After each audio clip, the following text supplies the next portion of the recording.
Welcome to The Business of Travel, the official podcast of the Global Business Travel Association. I'm Jason Long, member of the GBTA EMEA Meeting and Events Committee, and I'll be your host for today's programme. Today's episode is entitled Small Meetings, Big Footprint. We know that organisations have made bold sustainability, savings and traveller satisfaction commitments. But the truth is, meetings remain one of the biggest blind spots in reporting. Why is that? Because most simple meetings are planned by non-professionals, admins, exec assistants who book outside the controlled and managed channels. We also know that they're likely to be paid offline, leaving no traceable data behind. In this episode, we'll be joined by Carol Fergus, Director of Travel and Events at Fidelity. Together, we'll try and uncover why the intent is there, but the proof is missing. We will explore what travel leaders are doing and try to measure the performance of their meeting programs as they struggle with trying to be strategic about their spend. Carol, welcome to the episode. Hi everyone, and thank you for inviting me. I'm looking forward to the session. Me too, Carol. But before we get into that, why don't you just say a few words about who you are, what your role is, and your experience in the industry? Okay, so I'm the Global Travel Manager for Fidelity. I've been in the travel industry for more years than I care to admit, but in the actual meetings and event space, this is actually new territory for me. So it's quite nice to be on this podcast because it really gives me the ability to actually understand what I know and also to clarify what I don't know. But it's lovely to explore this particular area. So meetings and events, I'm responsible for what they call non-external events. So looking after the events where it's not client facing, but I think there lies challenges in itself. Thank you, Carol. Well qualified for this podcast, that's for sure. So I've already mentioned that when it comes to meetings, in particular smaller meetings, it often goes under the radar. I'm just wondering, within Fidelity and other organisations you're familiar with, do you see smaller meetings might not have the data there? And how are you dealing with that? Absolutely. I think the intentions are there. I don't think any organisation goes into meetings and events operation or program with the intentions of it being fragmented, invisible in terms of the data, the risks that goes with it, how you manage it, etc. But that's what's happening. It goes under the radar because for some reason, companies tend to like to work in a silo. So as I said at the beginning, we've got client facing and non-client facing, but let's face it, it is an event. It's providing the service and it doesn't matter whether it's client facing or non-client facing. We are clients using the venues, be it internal or external, and the expectations should be the same. So I think that's probably the biggest challenge, the fact that companies don't recognize that it needs to be managed and more centralized. There needs to be boundaries, guidelines, etc., like any other service. And that's what the big issue is, I find at the moment, be it within Fidelity or a number of other organizations where I've spoken to meetings and events. That makes complete sense. I mean, for what I've seen as well, I've looked at certain statistics in this area and they're telling me that actually 70% of meeting transactions are actually what we would term to be a simple meeting, meaning less than 50 attendees, probably just some meeting rooms, breakout rooms, a bit of food and beverage, maybe some associated bedrooms. But those are the ones that are being done manually. Whereas in organizations like your own, when you have a bigger event, maybe a client event where the CEO goes and you need a lot of production, you probably have dedicated teams managing that with dedicated incumbent suppliers and providers helping you. But on that smaller side, it seems to be a lot of the transactions, as I said, 70%, not necessarily the biggest meetings, typically less than 10,000 euros in total. But if you add it up, it becomes significant. You see the same? Absolutely. And that's what I call the tail. And don't think for 1 minute that because it's deemed to be a small meeting that it doesn't come with a high price tag. It depends on the complexity of that meeting and what's required. So the fact that you might have 200, 300, etc., it might be a basic buffet, etc., etc. Whereas you have something for 50 people or whatever, it's far more complex. You need a lot more suppliers involved. You need a lot more media, showcasing, etc., etc. And the contract is a lot more complex. So I think companies get it wrong when they start saying it's a small meeting and let the EAs, PAs, and people that that are non-experts manage it. We've seen lots of contracts where, we've looked at it, it's deemed to be a small meetings and events, but they've hired a company and there's no measurements, there's no KPIs, there's no comeback, and they will get paid whether they do a good job or not. So that's what people forget. And I think that there needs to be a framework that you work to, and it makes no difference whether it's a large meeting or a small meeting, but that framework gives the individuals the guidelines and the rules that they need to follow to safeguard the organization in terms of their contractual risk, their actual spend, the visibility on the data, sustainability, etc. And that's where we're falling down. So it's really how you define small meetings and events and what the criteria are for that, and then how you manage that. So I don't think that by calling it small meetings that we should assume that it's something that anyone can do. And as I said, it's the tail, and the tail can equate to millions of pounds. And that's what people forget. And we're not seeing that. It's just going out the door. Yeah. I'm very careful sometimes to try and not use the word small meeting, but more simple meeting. Yeah. Because at the end of the day, to source and find a venue, to contract with that venue, to then have the meeting itself and to pay for that, get the invoice and correct the invoice if it's wrong. We know in meetings that's basically all the time.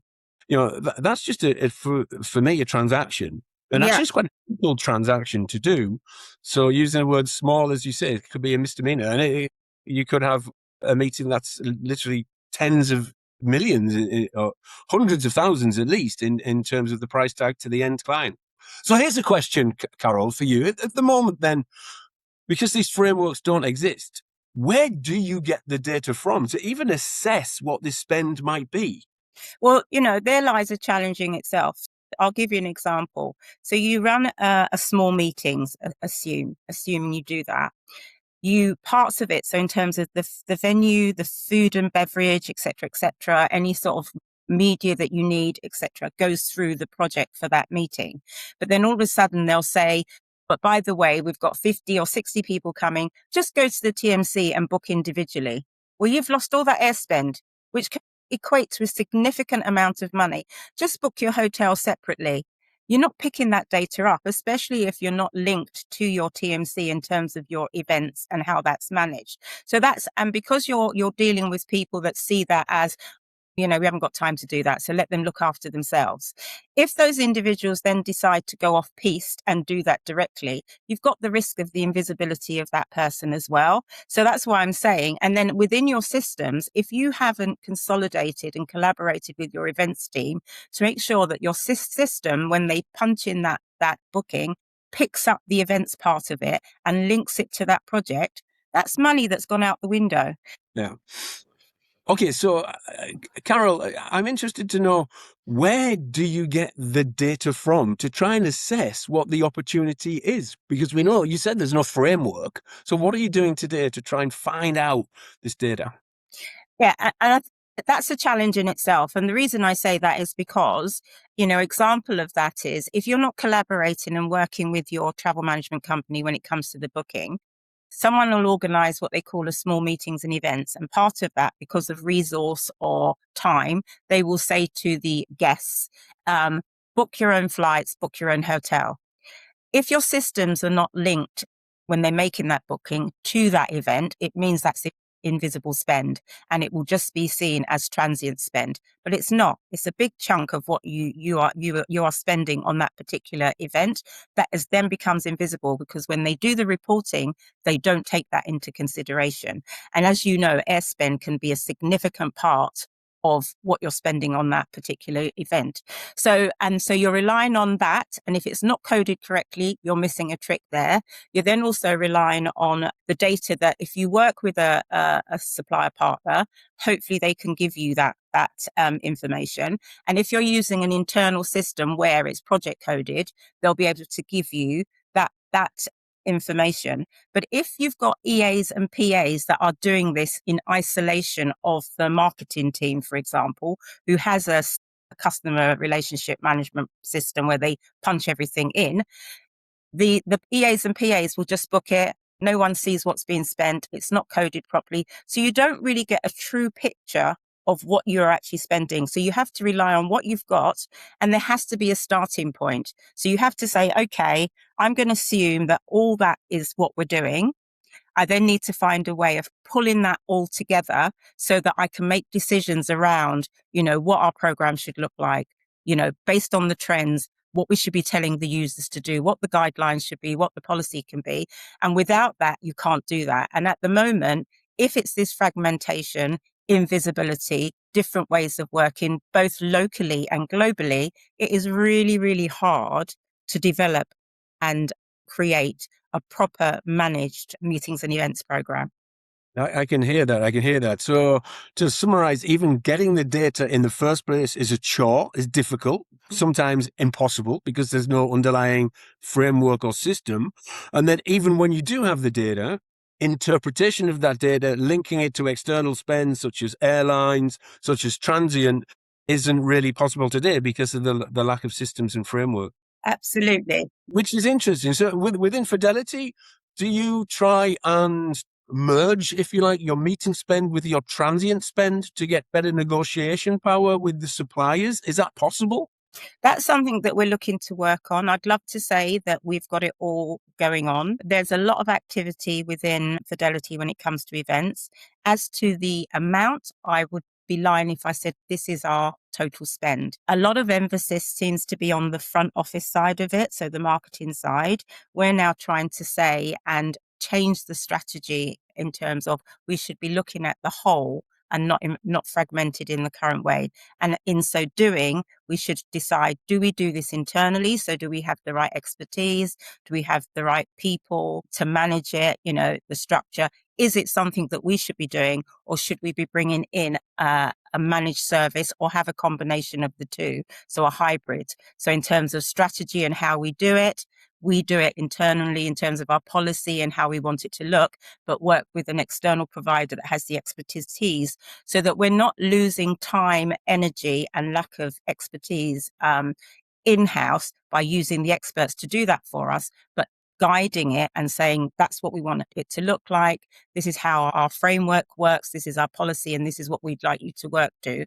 And we will then leverage off your expertise around the sourcing, the suppliers we use, the contractual piece, et cetera, et cetera. That's kind of my North Star. That's where I'd like to be. That's definitely not where we are today. Yeah, I can sense that, but there's a plan, which is good and reassuring to know. What amazes me in the many client interactions that I have is the lack of data sharing, if you like, between different entities, the meeting and events teams, the transient teams. I think when corporates do it effectively, when they do have a system to aggregate that data and to then be strategic about that converged spend, if you like, that merged spend, we see sometimes that you obviously get better savings because your negotiation power increases. But quite often clients want to translate that negotiation power into a better experience for their travelers or for their meetings attendees by having a better venue or better quality food or whatever it might be as well. So there's many tangible benefits of being smarter. And the sustainability piece comes into play there as well, because, we can be accused of greenwashing. And when I say we, I mean the general we, not Fidelity, because of that lack of data. Because we could be saying this is what we're doing when we actually not, because we don't have the proof or the visibility of that. The other piece is as well, what I think a lot of the people that manage meetings and events forget that they like the niceties of meetings and events. And when someone like myself comes along and says, we need to look at the structure, the framework, the policy, compliance, etc., straight away they think this is my bag. And I'm not going to share my information with you because you're going to come along and you're going to take away my wonderful Excel spreadsheet that I've spent 20 years putting together. And you're going to ask me to use systems that are going to be a lot harder. What we need to do is change mindset and thinking and say, no, that's not what we're here to do. We're here to actually make you have a much better experience. You as the client of mine, my stakeholder, I want to bring something to the table that's going to make your experience far more seamless, a better supply chain in terms of how you do it, where you go to do it. A big piece of concern, and they all complain about it, is even about how you pay for it. Is it a contract? Do you use a card? What card do we use? How do we get it signed off? Do I have the authority, etc., etc.? Even that small piece, making that tiny change will make such a difference to the users in terms of the time they spent trying to get a contract signed and then getting it paid through the system.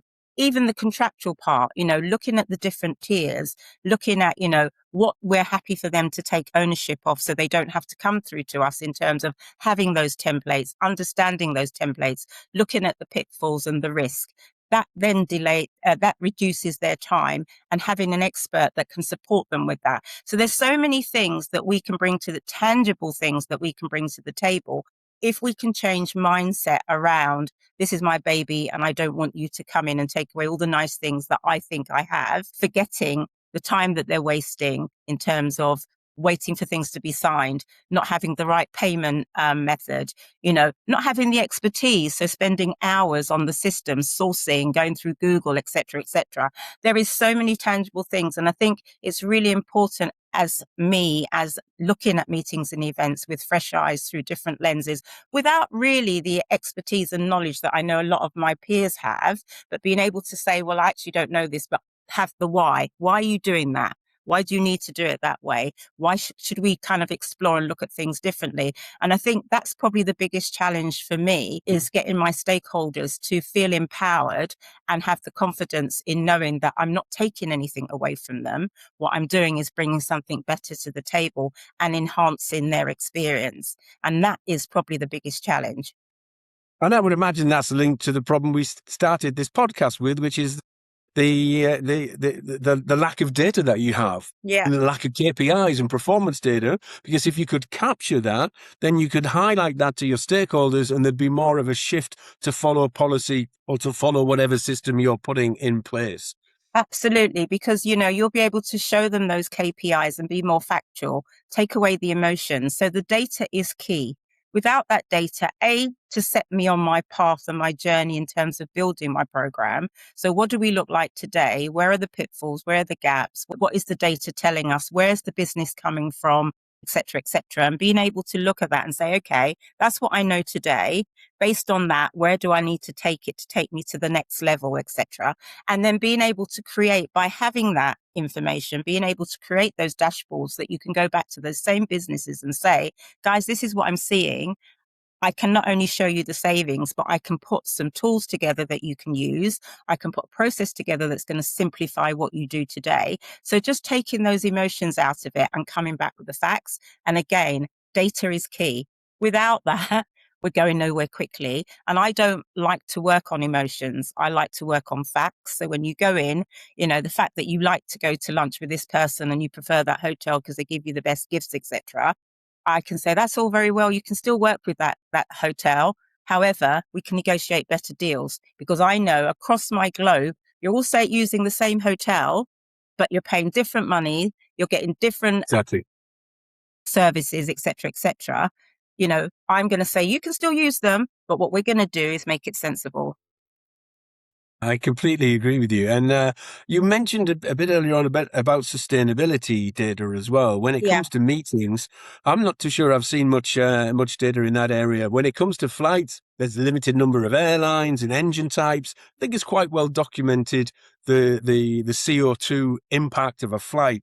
Maybe even hotels now, we're starting to see data come out from particular properties. But meetings venues, are you actually getting any sustainability data on meetings venues? Absolutely not. And that's so key. The ESG failure is a high risk as well. We're not reporting on the venue emissions, as you've pointed out.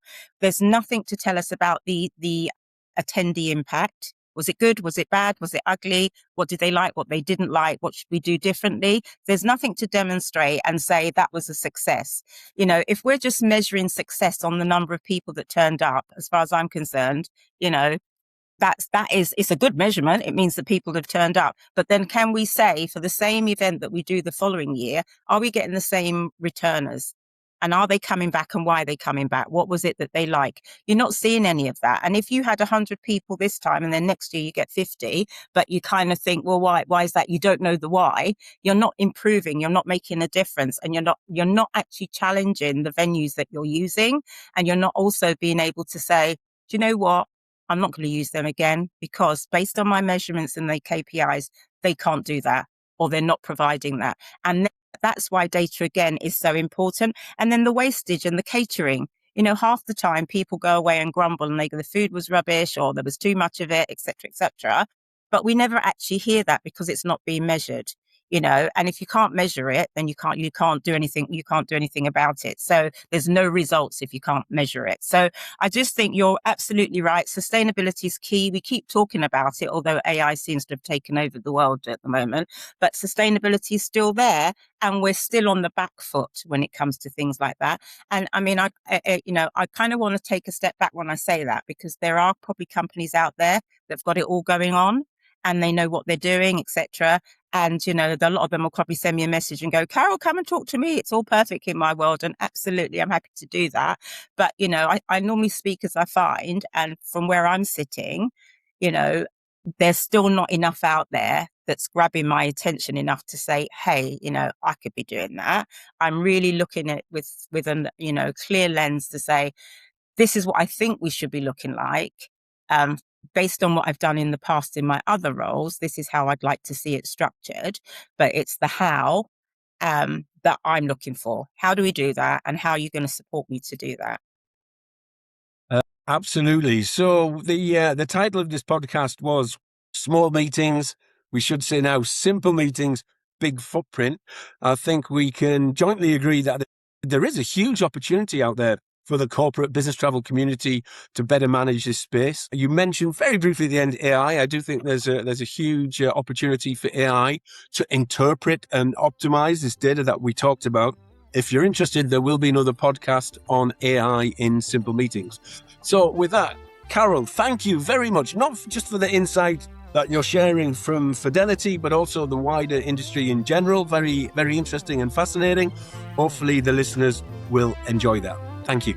Yeah, thank you for your time. And, thank you for giving me the opportunity to talk about what I think is a really interesting subject. Thank you. So with that, you've been listening to The Business of Travel, the official podcast of the Global Business Travel Association. If you need more information about GBTA, please visit gbta.org. And finally, please rate and review this podcast, and we will review that to make sure the next ones are even better. Thank you.